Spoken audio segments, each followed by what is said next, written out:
சூப்பரான mutton dalcha recipe எப்படி செய்கிறதுன்னு பார்க்கலாமா? நான் 1/2 கப் அளவுக்கு துவரம் பருப்பு, 1/4 கப் அளவுக்கு கடலை பருப்பு எடுத்து வாஷ் பண்ணி 1/2 மணி நேரத்துக்கு ஊற வச்சுருந்தேன்.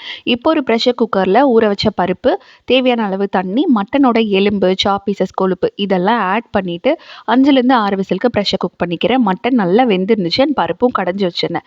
இப்போ ஒரு கடாயில் தேவையான அளவு எண்ணெய், 2 ஏலக்காய், ஒரு பட்டை, 2 கிராம்பு, ரம்ப இலை இதெல்லாம் ஆட் பண்ணி பொரிஞ்சதுக்கப்புறம் ஒரு மீடியம் சைஸ் ஆனியனை நல்லா தின்னாக கட் பண்ணி ஆட் பண்ணிவிட்டு நல்லா சாட் பண்ணிக்கிறேன்.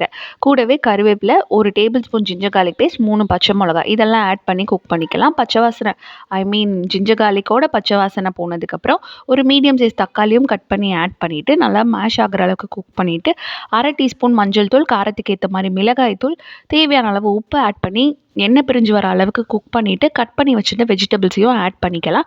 என்னென்ன வெஜிடபிள்ஸ் எடுத்துங்கிறத நான் ஸ்க்ரீனில் கொடுக்குறேன். கூடவே புதினா லீஃப் அண்ட் தண்ணி ஆட் பண்ணி வெஜிடபிள்ஸை நல்லா குக் பண்ணிக்கோங்க.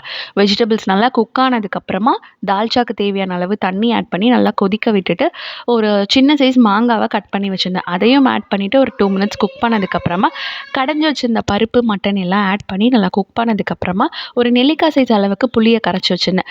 அதையும் ஆட் பண்ணிவிட்டு 1/4 கப் தேங்காய் பாலும் ஆட் பண்ணி நல்லா குக் பண்ணி இறக்குனா சூப்பரான தால்ச்சா ரெடி. கண்டிப்பாக ட்ரை பண்ணுங்கள். வீடியோ பிடிச்சிருந்தா மறக்காமல் லைக், ஃபாலோ, சப்ஸ்கிரைப்.